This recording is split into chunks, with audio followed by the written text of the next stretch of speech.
Hawaii, a tropical island in the Pacific Ocean, forged from volcanoes and teeming with diverse ecosystems, climates, and creatures. And for some, a laboratory for studying environments that could hold potential signs of ancient life on our neighboring planet, Mars.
Four teams of scientists awake in the town of Hilo on the Big Island of Hawaii. They're not here for the beautiful beaches, the stunning waterfalls, or the lush rainforests.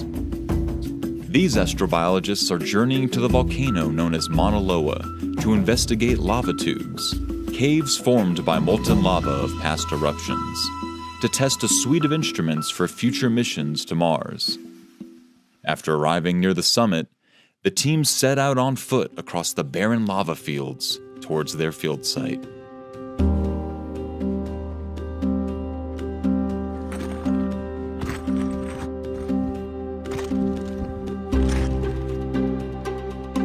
So this is a lava tube, which is a subterranean kind of environment. And so it's analogous potentially to sites on Mars that we've identified from orbit. Mars is also a planet with a lot of basalt and obvious volcanism in the past. And we can see with imaging from space that there's things kind of like the skylight behind me that might be an entrance to a subterranean cavern. And so if life potentially exists there, that would be a great place to live because it's isolated from the surface, which is very hazardous for anything to live. Here, these tubes are actually teeming with life. And so they could potentially be relevant to what we might see on Mars. While all four teams have the same destination, they're all here for different reasons. Let's meet the teams.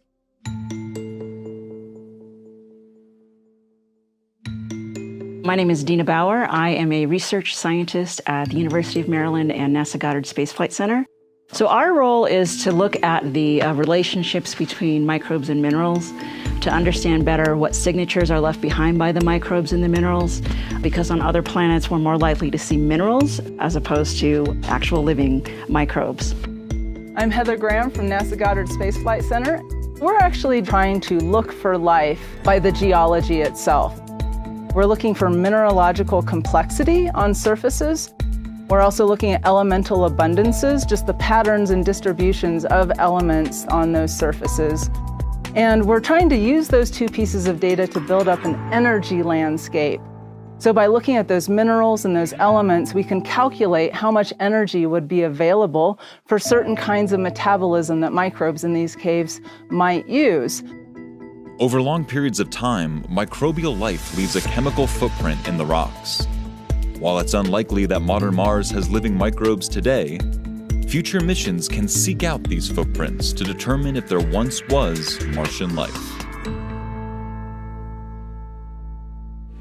Yeah, so this is a really classic spectrum that you would hope to see on another planet because these are pigment peaks. So you're not necessarily getting specific in terms of species, but you can at least say there's definitely a microbe here.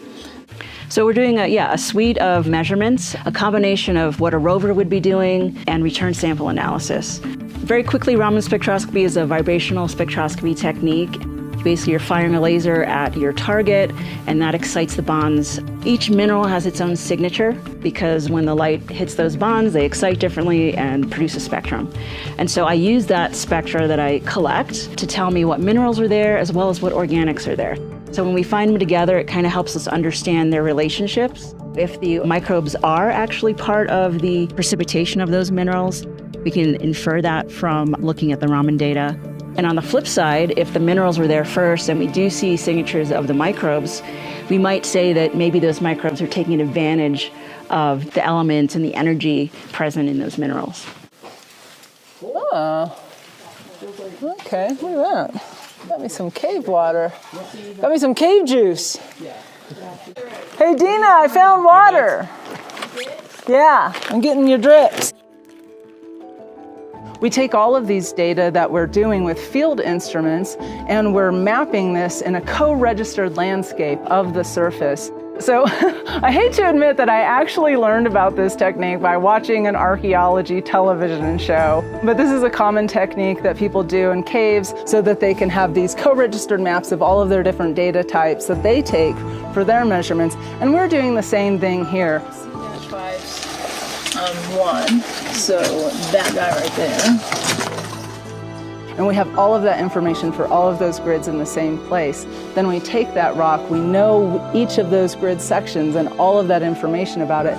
And then we're also taking portions of those mapped surfaces back to the lab to do measurements with much higher resolution laboratory instruments so that we can understand also not just testing the hypothesis of these patterns as a way to detect life, but also understanding if it would be possible to use a technique like this with the kind of instrumentation that we have flown on rovers and things like that.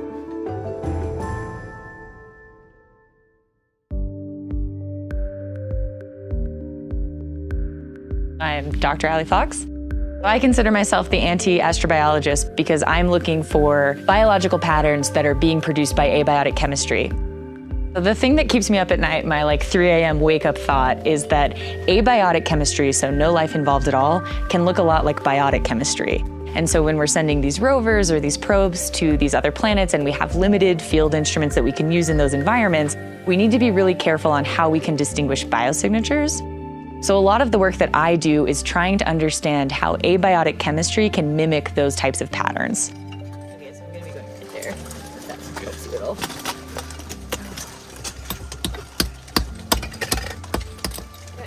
So I'm doing a combination of techniques that we can do in the field and then some techniques that we'll actually do back in our laboratory. So in the field, we're using an XRF, that's X-ray fluorescence, and that gives us an idea of what types of elements are present.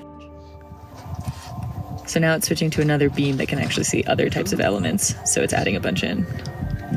So it's really helpful for me because it's not always clear from just looking at a rock that it's going to have really different mineralogy, but the difference in those elemental compositions, that tells us a lot about how that mineralogy is changing. So that's a quick, easy way for me to know that I'm getting the samples I'm interested in. And maybe in a couple of years, once I've recovered from being outside for this much, I'll be able to come back out and collect more samples. Understanding the chemical makeup of these rocks will bring Dr. Fox and her team one step closer to identifying true signs of life from false positives.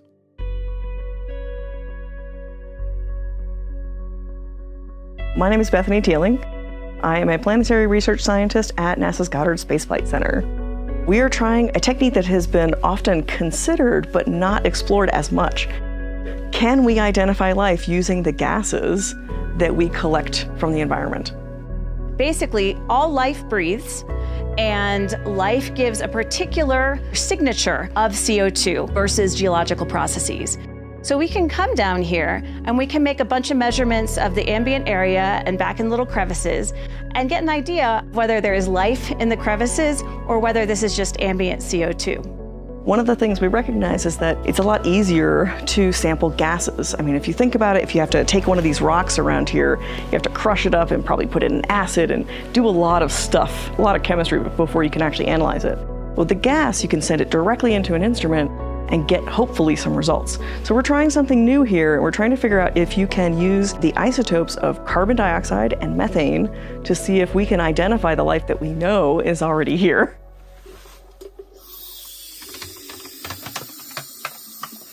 So we've come up with a few unique and very new sampling strategies. One that I think is very fun is called the lasso technique. So we have this incredibly long tube. I have gotten pretty good over the past few days at lassoing. I'll take a few coils in one hand and throw it into the back of an alcove because I don't want to go back there and breathe.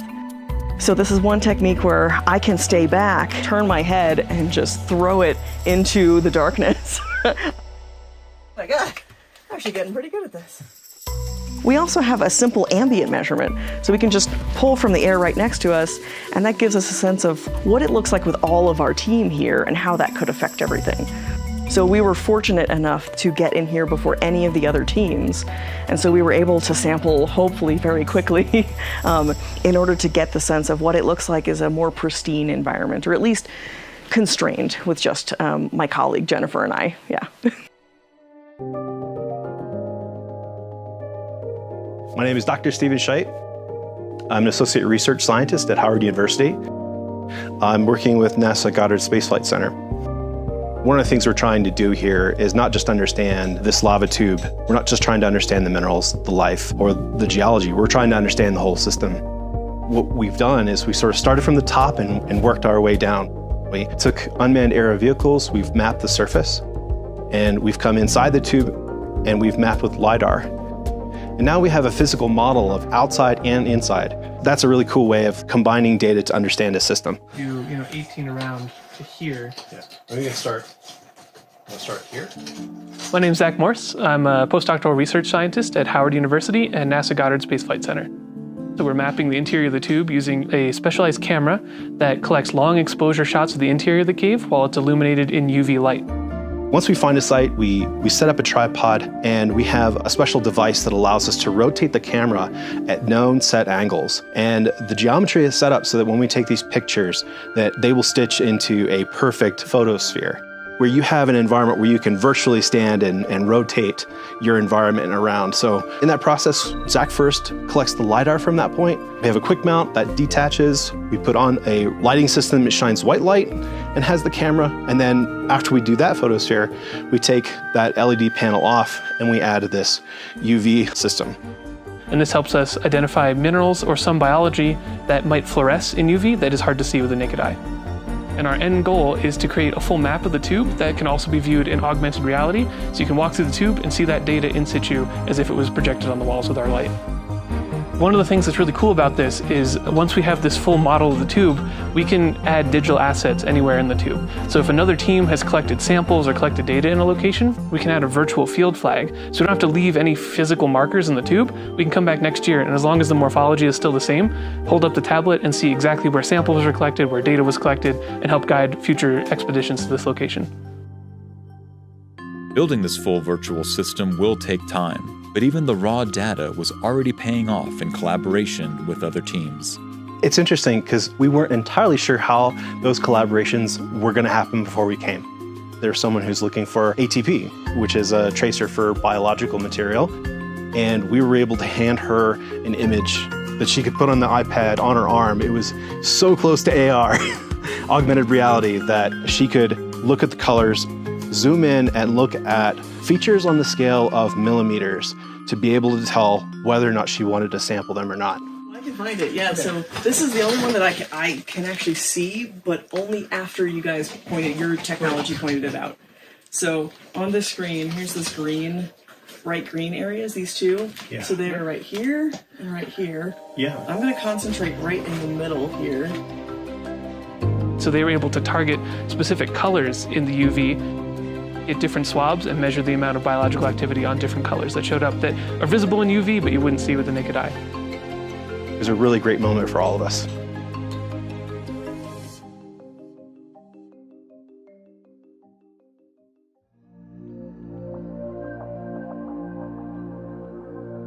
I love being underground. I think I'm deep down inside, one of the dwarves. I'm just missing a giant beard. I love rocks, I love minerals, so it's just fascinating to be here for that reason. But I think the really cool thing about these environments is it is isolated from the surface. It's so quiet. It's a really chill kind of place to be, and there really is a lot going on, so there's just always something to see, always something to sample. Well, I think just being out in the field is great. Just be able to collect your own samples. And this is super important because you need to see the environment, you need to see where they were collected and not just a little crush sample that they give you, and I can collect what I want and much more to do my analysis in the lab. It's definitely a change. I'm normally sitting in a room of humming mass spectrometers by myself in the dark. It's still dark, so it's not that different. The main difference is I'm used to being able to get my results quickly, but it's really cool to actually be on the side of like collecting my own samples. That's not something that I've done in the past. So it's been cool to make the decisions in the field myself. And what we're hoping is that we'll get a really solid pilot data set from this work, and then we'll be able to come back and do a really in-depth expedition. You know, you always hear about field sites and you see pictures, but there's nothing like actually coming to the site, taking your own samples, and then being able to measure them. It's just, you can't replace that. It's been fun and challenging at the same time. I'm super grateful to get to be here and explore this crazy environment. It's tough to bring everything in and out of the cave every day, but it's totally worth it. We get some really cool science that we've been sharing all week, and hopefully help other teams with their science too.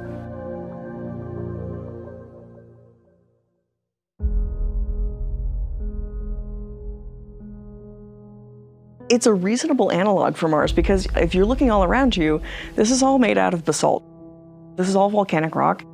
Mars was very much volcanic in the past, and so this could be a really good area for that. We know that there are skylights, we know there are lava tubes on Mars, and so this is a really great area to try to test that.